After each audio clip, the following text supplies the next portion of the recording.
तानसेन आउ बीरबल एमानंक भितरे सबुबेले कंपिटिशन रहुथिला। दिने तांको मध्यरे जुक्ति लागिला जे किए सबुठु अधिक बुद्धिमान। तानसेन कहिला मु अधिक बुद्धिमान।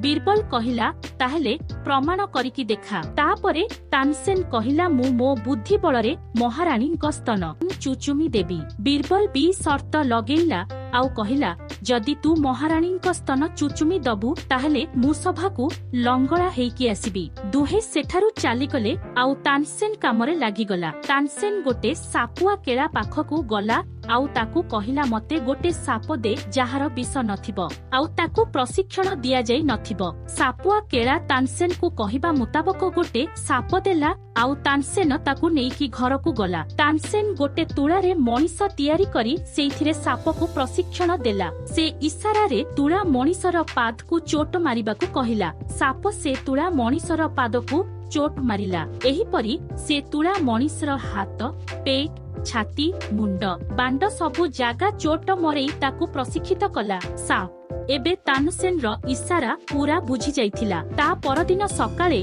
तानसेन सापकु धरी राजमहल गला आउ राजबगीचा भितरकु पसिगला। सेठारे गोटे बुदा भितरे लुचि गला। अकबर आउ महारानी बगीचा को आसिले। मौका देखि तानसेन सापकु छाड़ी देला आउ महारानी स्तन रे चोट मारिबाकु इशारा देला। साप आगकु बढ़ी चलिला। रानी पाखरे पहुंची तांको पादरे चढ़िला आउ उपरकु बढ़िला। जंघ पार कला तापरे घंच जंगल आउ गभीर खोल पार कला आउ आगकु बढ़ी चलिला। तापरे से लक्ष्य स्थल रे पहुंचिला। रानी दुई स्तन मध्यरे से चापी होई जाउथिला। ताकु भलो लागुथिला किंतु काम त करिबो। से बुलिकी रानी स्तन रे चोट मारिदेला आउ ओल्हेई की पळेइला। रानी चित्कार करिबाकु लागिले। अकबर सापकु देखि डरी गले आउ कहिले किए कोठी अछ दौड़ी आस रानी को बंचाओ। ठीक सेतिकी बेले तानसेन बुदा भितरु बाहरी आसिला आउ कहिला महाराज रानी को बंचाइबा पई एबे गोटे बाट अछि। एही विष को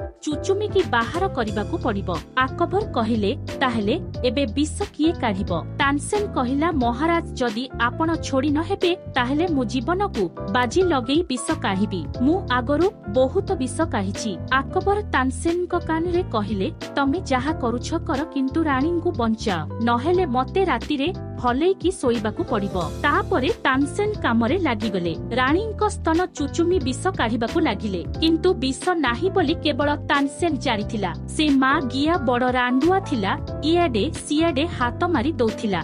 जहा मजा नबा कथा नेला। विष बाहरी गला। तानसेन मजा पाइला किंतु एबे बीरबल गांडी फाटिला। बीरबल भाबिला जदि लंगड़ा हेइकी सभाकु जीवी ताहले इज्जत त जीव मां किया अकबर मो गांडी रे कीड़ा पुरेई दब। से बसिकी चिंता करिबाकु लागिला किंतु किछि ता मुंडरे पशु नथिला। चिंतारे मुंड बांड कुंडेइबाकु लागिला किंतु किछि जानि पारिला नाही कोन करिवो। तापरे जेतेबेले गांडी कुंडेइला ता मुंडकु बुद्धि ता हिट बांड भलिया पसिगला। ता परदिन सभा बसिथाए। समस्ते तानसेन रो प्रशंसा करुथांती। अकबर कहिले जाहा हेउ तानसेन भलिया गोटे भल चुचुमिला वाला आम राज्य रे अछंती। तानसेन मुरुकी मुरुकी हसुथाए। ठीक सेतिकी बेले बीरबल लंगड़ा हेइकी सभा भितरकु पसि आसिला। समस्ते आचंबित। अकबर कहिले मागिया एटा कोन तो चौथी पलंक। तानसेन बहुत खुशी थाए कारण से भाबु थाए महाराज आजी बीरबल गांडी रे